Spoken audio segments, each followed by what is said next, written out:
The Quran is the most protected of all scriptures, and in fact we as Muslims believe that God in His divine wisdom and plan has protected the Quran from any type of alteration, from any type of deviation, from any type of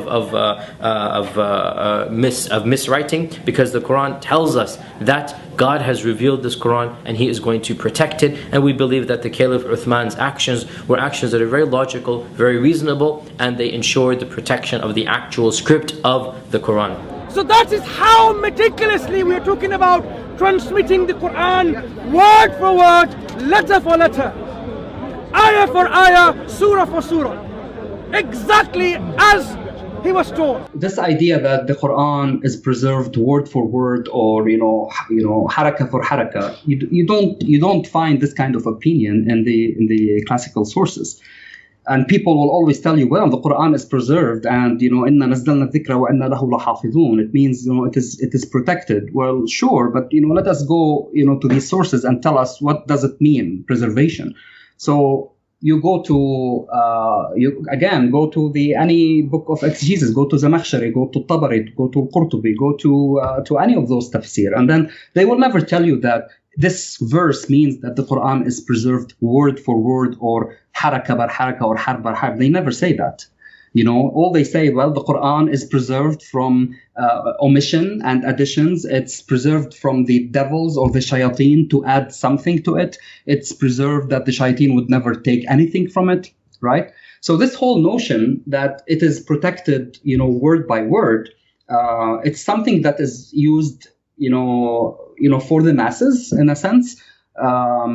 And it's not, based on any academic research, not necessarily Western academic. I'm just talking about even academic research by classical Muslim scholars, because they already knew that when you talk about the Quran being preserved word by word, or haraka by haraka, or etc., that we do have many problems and inconsistencies in the tradition regarding those variant readings. If I give you a blank piece of paper, what are you going to write on it? Which one of these are you going to write? Which one will it be? Will it be Hafs? Will it be Warsh? Will it be Qalun? Will it be Ibn Amir? Will it be Ibn Kathir?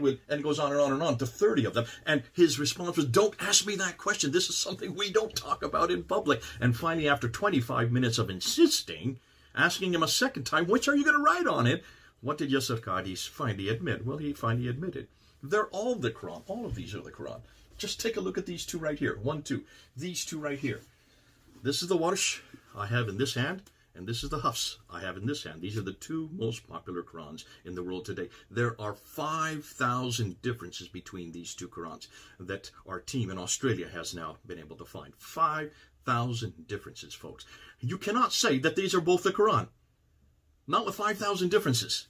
The Hafs reading, anywhere in the world today, anywhere you go, this reading we know it's been preserved even to the dot, to the letter, to the vowel, to the sound.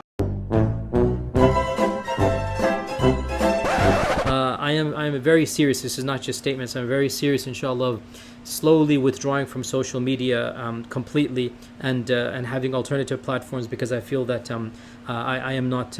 I don't want to be involved too longer on public platforms, and I'm going to be gravitating towards not being involved in public anymore. And I'm just preparing the way for that, inshallah ta'ala, before it happens. Inshallah, this is my goal in a few years at max, inshallah. To me, makes an awful lot of sense for honest Muslims. This is a question that honest Muslims really can't answer. And it is a question that we in the West, especially those of us who come from a biblical background, who have had every question throughout the Bible, we can. We don't have this difficulty of answering difficult questions. There is no question you can ask of the Bible that if we don't know the answer, we will find the answer. There is no red line beyond which you cannot ask.